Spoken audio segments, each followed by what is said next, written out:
di Sansel Talk kita akan ngobrol bareng sama Divisi Propam Polri untuk cari tahu inovasi terbaru nih dari Propam untuk bisa menghadirkan solusi instan gitu untuk masyarakat memberikan pengaduan terkait adanya pelanggaran dari anggota kepolisian gitu Betul, ya. jadi ini disclaimer karena gue sempet salah sangka gitu ya.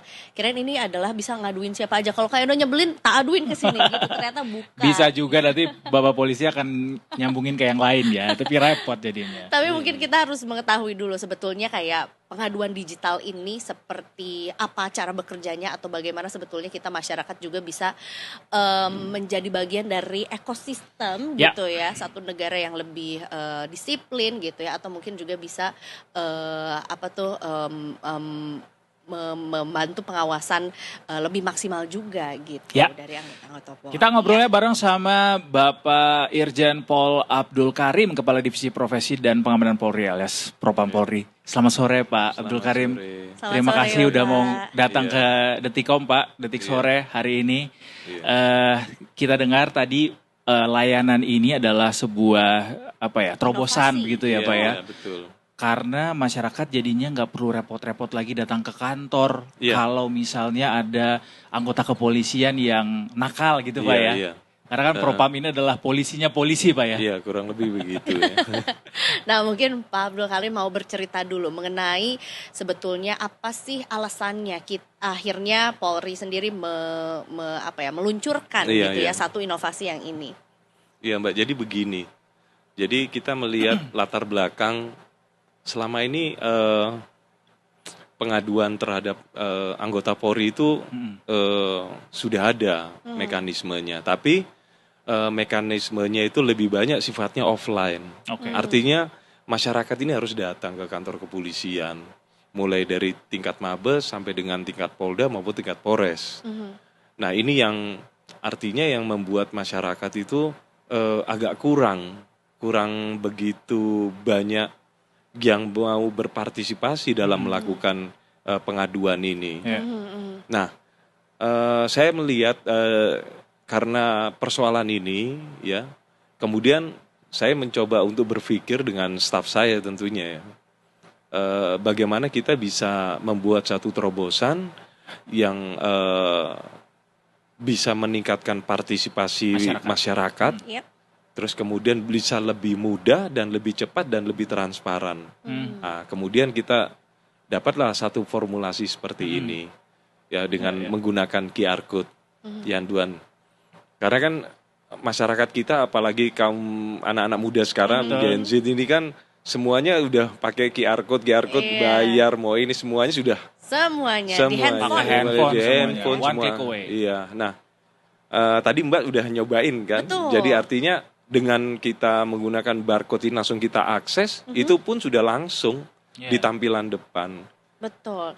Jadi ini sebetulnya yang juga Detikers lagi lihat di layar Detikers ini mudah banget kalau mungkin juga kalau Detikers sempat lihat di jalan juga sebenarnya sudah disosialisasikan juga Sudah gitu ya. ada. QR code-nya tuh bisa aku sebenarnya sempat menemui juga tapi di Bandung ternyata ketemunya. Jadi aku Iya. kira itu adalah untuk aduan masih bingung sih maksudnya itu untuk aduan apa ya Iya, gitu. iya. Begitu masuk ternyata langsung masuk ke yanduan.propam.polri.go.id. Iya. Nah, nanti akan langsung diarahkan ke form pengajuan aduan gitu ya Pengajuan Pak ya. aduan. Jadi sebenarnya ini yang salah satu yang menarik adalah meningkatkan partisipasi masyarakat. Betul. Mungkin masyarakat juga masih ada yang segan atau takut atau bingung mungkin gitu ya Pak Iya, ya. iya. Jadi dengan adanya mekanisme seperti ini, partisipasi publik semakin meningkat Mbak ternyata kalau saya lihat. Tapi memang kita perlu sosialisasi yang lebih maksimal lagi ya, lebih masif lagi kalau saya lihat kurang. Masuk datang ke sini Pak ya. Iya, ini salah satu bentuk sosialisasi. Betul. Iya. Pasti tadi juga sempat disampaikan bahwa salah satu keunggulannya selain kemudahan, kecepatan gitu ya, juga transparansi tadi. Mungkin boleh dijelasin ke kita Pak, transparansi yang dimaksud dengan adanya layanan dengan metode baru ini kayak apa tuh yang diharapkan sama Polri? Ya, jadi transparansi di sini ketika publik melaporkan menggunakan fasilitas aplikasi ini tentang melaporkan salah satu anggota, dia akan mendapatkan nomor registrasi, nomor pengaduan. Oke. Dari nomor pengaduan ini dia akan bisa mengetrace sejauh mana pengaduan dia yang I sudah see. dilaporkan. Jadi kayak kita beli paket Pak ya? Iya, Di benar. marketplace misalnya. Iya, Ada Jadi ada progresi Iya, maksud iya. lo. ada detailnya lagi di DC Cakung. Iya, iya, misalnya. iya, kayak gitu. Jadi ini kita bisa lihat Pak, Iya. ini laporan udah sampai Iya, iya. mana gitu. Heeh. Oh gitu. Wow, Iya. menarik karena memang Pak nggak cuman laki-laki, nggak cuman perempuan, kita butuh kepastian. Kita jadi pengen bisa lihat nih kepastiannya sudah sampai mana Iya. ditanganinya gitu Iya, ya iya. oleh Polri juga Iya. gitu ya Pak. Dan kita transparan ya Mas. Nggak ada yang bisa kita manipulatif. Nggak ada yang bisa kita rekayasa, nggak bisa. Jadi contohnya kayak pengaduan masyarakat, misalnya orang Papua. Oke. Jadi yang diadukan bahasanya itu bahasa Papua. Alright. Misalnya yang mengadukan itu masyarakat Maluku. Jadi bahasa yang diketik itu bahasa orang-orang Maluku. Begitupun Sumatera, ini nggak bisa kita rubah-rubah, kita rekayasa, Iya. nggak bisa. Jadi betul-betul murni. Itu tadi transparansi tadi yang dimaksud Iya, juga ya. Dan Menarik. ini juga menarik juga soal tagline dari program Yanduan ini adalah sekali klik aduan sampai ke Propam. Iya. Karena memang juga begitu Detikers nih. Nah, ini mumpung lagi ditayangkan juga. Memang ya mudah juga sih tinggal memasukkan data diri gitu ya. Kemudian nanti disertakan juga kronologi begitu ya, Iya, kronologi yang dan kronologi. kalau bisa ada bukti gitu ya. Iya, Disertakan juga gitu Betul. kan. Sekarang juga kalau misalnya kita lihat ada oknum yang nakal gitu ya, kayaknya dikit-dikit memang langsung nyalain kamera gitu, bisa Iya. langsung dimasukkan ke situ juga Iya. ya Pak ya. jadi salah satu kita mencoba menerapkan program baru ini. Sebenarnya kita mencoba untuk menghilangkan no viral no justice sebenarnya. I Salah see. satu bentuknya itu. Jadi nggak perlu harus tunggu viral dulu, Viral lewat dulu. ini Ini. kita bisa langsung proses juga kok gitu. Iya, artinya di sini kan kita sudah memberikan beberapa fitur yang ada. Misalnya masyarakat melihat di situ ada perbuatan anggota Polri yang tidak sesuai dengan etika ataupun yang mencederai organisasi, yang mencederai masyarakat, dia cukup merekam, ya kan, atau memfoto. Kemudian masuk akses ke sini kan di situ ada aplikasi, ada attach filenya juga kan. Jadi dia bisa menggunakan fasilitas itu, bikin kronologi, kirim ke kita. I see. Dan terobosan ini juga sangat perlu diapresiasi karena ya ini berarti bagian dari bahwa Polri juga menerima begitu kritik begitu Pak ya dari Iya. masyarakat kalau memang ada pelanggaran-pelanggaran yang ditemukan di lapangan, kami bersedia untuk Iya. bisa langsung memberikan respons Iya, begitu. iya, betul. Ada jaminan nggak Pak berapa lama misalnya akan kemudian direspons ketika aduan itu disampaikan? Jadi di SOP-nya yang sudah ada, ketika publik sudah mendapatkan nomor registrasi dan sudah diterima, itu 1 kali 24 jam wajib pelapor harus dihubungi oleh Oh gitu. pihak Propam, harus sudah direspon. Kalau luar tidak biasa loh. terjadi itu Pak, kita bisa lakukan apa? Nggak bisa karena kontrolnya di Mabes. Oh gitu. Nah, jadi Pasti harus dilakukan iya, berarti. kalau nggak Oke. dilakukan kan kelihatan kontrolnya dari Mabes. Oh. Dari Mabes yang akan mengingatkan ke Polda-Polda. I see. Jadi mekanisme ini dari Papua sampai dengan Aceh, Langsung masuknya ke Mabes. masuknya itu ke di Propam. Nomornya hanya 1 nomor registrasi. Iya. Jadi Nanti- nggak bisa dilangkau, bisa. ditipu-tipu tuh ya. Nggak bisa. Iya. Nanti habis dari di Propam, kemudian kita bagi Polda ini, Polda ini, Polda Iya. ini. Sesuai dengan Berarti daerah gitu. arahannya top down tuh berarti Iya, Pak top ya? down. Oh. Wow. Iya ya. Nah, ini juga jadinya ya dua arah juga, masyarakat ikut berpartisipasi juga Iya. dan kemudian juga jadi satu momentum juga rekan-rekan dari Polri juga jadi jangan sampai membuat kesalahan Nah, gitu justru ya. itu, Iya. Mbak. Jadi bagusnya yang saya rasakan memang anggota di lapangan ketika melaksanakan tugas itu lebih berhati-hati. Karena ya kamu dimanapun juga kamu diawasin sama masyarakat dengan bisa menggunakan fasilitas ini. Gitu. Meskipun nih Pak ya sebagai masyarakat juga pasti ada kekhawatiran misalnya kalau ada aduan seperti itu, apalagi misalnya kasusnya juga cukup berbahaya atau Iya, serius gitu. iya. Takut identitas kita tuh nggak rahasia gitu Pak. Nah. Bisa bocor gitu Pak. Gimana garansi dari teman-teman Propam? Jadi yang menjaga kerahasiaan pelapor ini ya salah satu paling utama yang menjadi prioritas kita ya dengan aplikasi ini. Kita sangat menutup pelapor ini sangat ketat sekali, dan itu pun misalnya ketika pelapor ini melaporkan di kepolisian di wilayah tertentu, ya. Jadi autentifikasi yang bisa mengakses itu hanya di Propam Mabes saja tentang identitas ini. Jadi dia misalnya yang dilaporkan personil Polda. Jadi kita tidak akan bisa men-share identitas pelapor ini ke Polda itu karena yang tangani Mabes. Gitu. Kalau misalnya yang dilaporkan personil anggota Polres.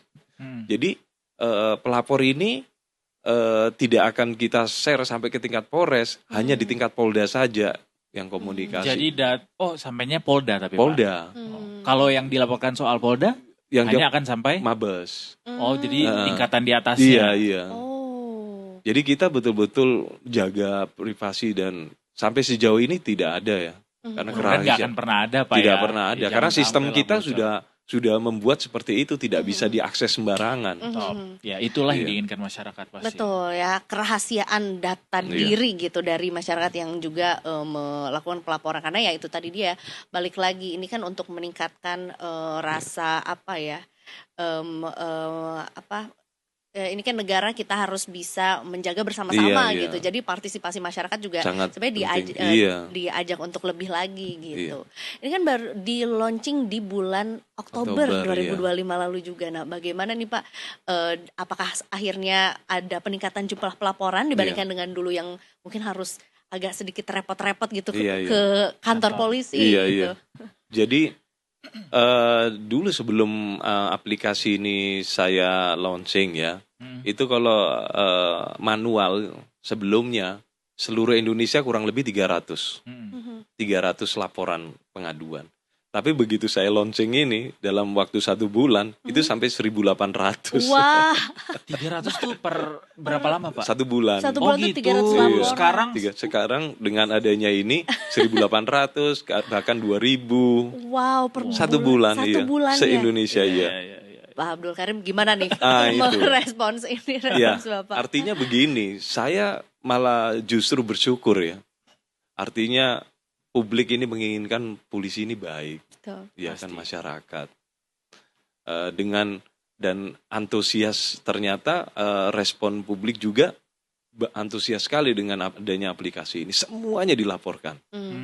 Bahkan AC mati di ruang pelayanan pun dilaporkan. Oh gitu. Iya. Tapi itu masuk kategori yang bisa dilaporkan Pak? Bisa, semuanya kita laporkan. Jadi kalau misalnya kita ke kantor polisi nih, kita mau ngurus apa ya, misalnya SKCK atau SKCK, apalah, iya. Terus ada layanan yang terhambat gitu, misalnya yang kita rasa ini kayaknya nggak sesuai SOP deh, itu bisa kita laporin? Bisa. Wah, ngelapornya langsung ke Mabes cuy. Iya loh, bener ini. Diterimanya langsung sama bapak lagi. Iya loh, dan itu sudah kejadian, ada di beberapa wilayah itu kan, dia bikin SKCK Mas. Terus publik AC-nya mati. Dia fotoin, dia kirim pengaduan ke Mabes. Begitu masuk ke saya, besok pagi langsung kita respon ke Polda. Benerin tuh AC sekarang. Nyalain nggak sampai 16 Kamu lupa servis ya. Langsung diganti baru besok sudah ini seperti itu. Berarti tapi beneran AC-nya emang bermasalah? Bermasalah. Oh gitu. Iya. Berarti ya masyarakat yang melapor juga nggak mengada-ada ya. Iya betul. Iya. Karena kan memang harus dia kirim foto, video, buktinya juga. Jadi memang juga masyarakat juga yang nggak boleh asal melaporkan juga ya. Harus jelas dulu sebetulnya duduk perkaranya.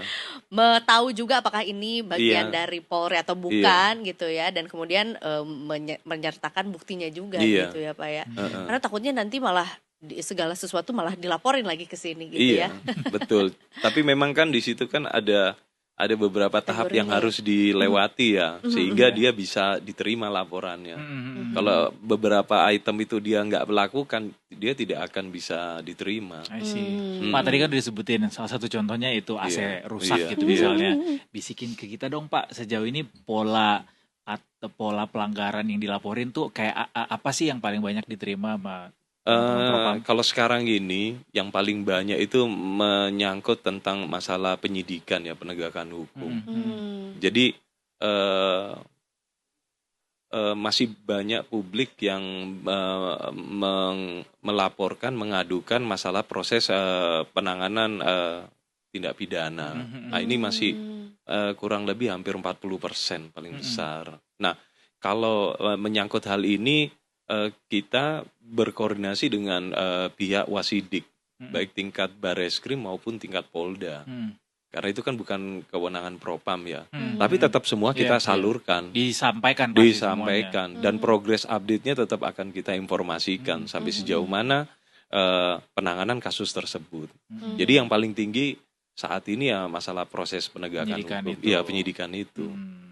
Yang ditangani oleh Bareskrim maupun di tingkat Polda. Nah itu kan bukan Propam yang ngurus, makanya ya akhirnya koordinasi ke divisi terkait gitu ya.